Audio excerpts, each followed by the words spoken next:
In this video, I go over what there is left to do once a property is officially and successfully under contract. You've negotiated all your terms and you know what price you're going to pay. The seller has agreed and a contract is in place. So now what? This is the fifth and final step in my 5-step series of how to purchase a home here in the Chicago area or really anywhere. And again, my name is Jake Lyons. I am a realtor here in the Chicago area with At Properties and owner and founder of the ChicagoHomeSource.com, the maybe potentially the best real estate website in the world, but I would at least safely say best real estate website in Chicago for sure.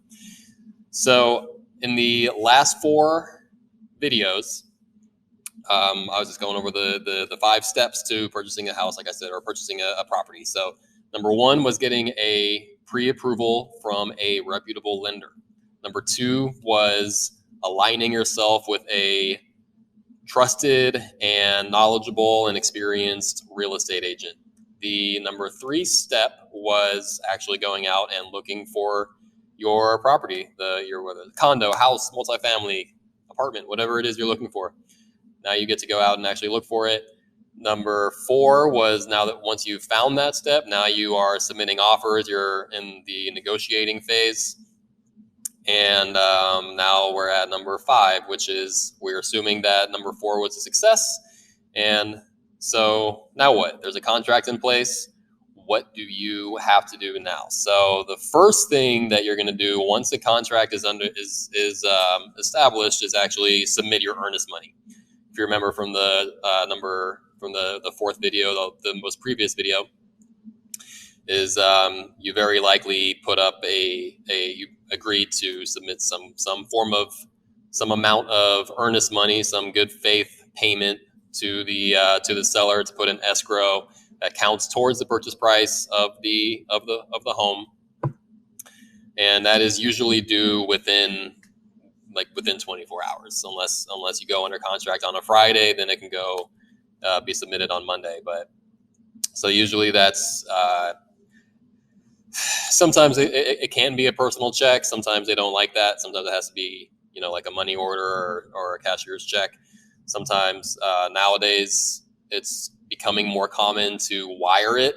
Be very careful with wiring funds. Make sure that you double, triple, quadruple verify the address that you're submitting that wire to, because wire fraud is a real thing. It is very much out there, and people definitely lose money that way pretty often. So not to scare you away, I mean, you can't be scared of wiring to the point of not ever doing it, because like if you're going to buy real estate, a wire transaction is going to be a part of it at some point.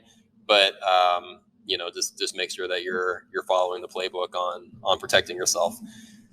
But so you'll submit your earnest money, and then from there, assuming that you have an attorney in place already, at least here in the Chicago area on the buy side, like I was saying in the last video, it is customary to have an attorney represent you. So if you don't have an attorney yet, find one, and also schedule your inspection. So once the inspection is scheduled, I highly recommend that you attend the inspection if you can.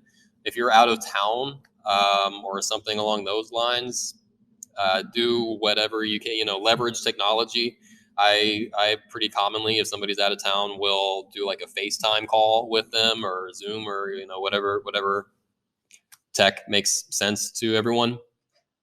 Because I think, unless this is like your 1,000th property that you purchased and you're comfortable with just kind of looking at the report later, I think it's important to be there in some way or another, so that you can really see what's going on, ask the inspector questions, and just just know what you're buying. You're probably about to sink a few $100,000, millions of dollars, whatever it is, whatever amount of money you're about to spend on this place is probably a lot of money to you. So it makes sense to just to know everything you possibly can about it, and kind of be involved in that process. So it's in the inspection, ask questions, submit all the necessary documents to the lender, be in touch with your lender. There inevitably are going to be requesting all kinds of like different files, whatever it might be, W-2s or income statements or pay stubs, whatever else that they're asking for. Just try to be as prompt with that kind of stuff as possible. If you put it off for a few days, things get busy or whatever, that could delay everything. It could delay the closing. It could delay the there's actually a date that the mortgage contingency is like you have to be approved for your mortgage by a certain date according to the contract. So if you're not getting on top of things, you might have to back that date up, and the seller just might disagree with that and cancel the contract, and then earnest money might be you'll probably still get your earnest money back. It's actually really hard to lose your earnest money, but it might be a conversation. So all this is to say, if your lender is asking for any kind of documentation about anything, just try your best to make that a priority to get it to them as soon as possible. Also of note, don't make any big purchases on credit right now. That's this is something that can definitely really screw people over if they go about this incorrectly. Some people are like, "Hey, I'm under contract. I'm gonna need furniture for this new condo that I'm buying. I'm just gonna go run to whatever Bob's Furniture and put all the I keep hearing that furniture is really hard to come by and it takes months to get. I might as well get on that right now and put it on my credit card or whatever. Don't do it. It will has a high likelihood of changing your financial situation, because they're going to run your credit again before closing, before like your lender is going to make sure that what they thought you were a couple months ago when you got your pre-approval is still the case now. If that is not true, you might have some explaining to do, and it might knock you out of the deal. So if you are going to use your credit card in a way, or like buy a car or finance a car, like anything involving credit, just make sure that you're running it by your lender first. And if your lender tells you it's a bad idea, believe them. Obtain proof of insurability. That part's kind of out of your hands, but that's something that you'll need to do. Just maintain contact with your attorney. Hope that the property appraises to what it needs to appraise to, and essentially that's it. Just let the professionals that you've hired do the work for you. Your real estate agent should be kind of in the middle of all of this, coordinating everything, making sure everything is on track.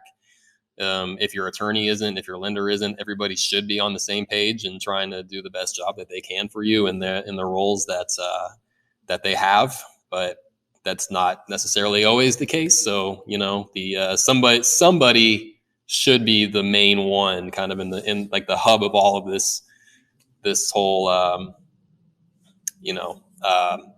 environment to make sure that everybody's doing what they need to be doing, and that in most cases should be your agent. But odds are everybody's a professional and everybody's going to do their job. But so then you get to closing day, either the day before or the morning of. You'll very likely have a final walkthrough just to go through and make sure that everything you think you're buying is what you think it is. Make sure the place hasn't been trashed randomly, or if you have requested some repairs, like say something big came up in the inspection and you requested that the seller may make these certain repairs. The final walkthrough is sort of your opportunity to go in and make sure that those repairs were done to your satisfaction. If you didn't make anything, it's still a good idea just to go and just take it in and make sure everything looks fine. And attend your closing. Plan on signing your name and a few thousand times, and just sitting there and going through documents for a couple hours.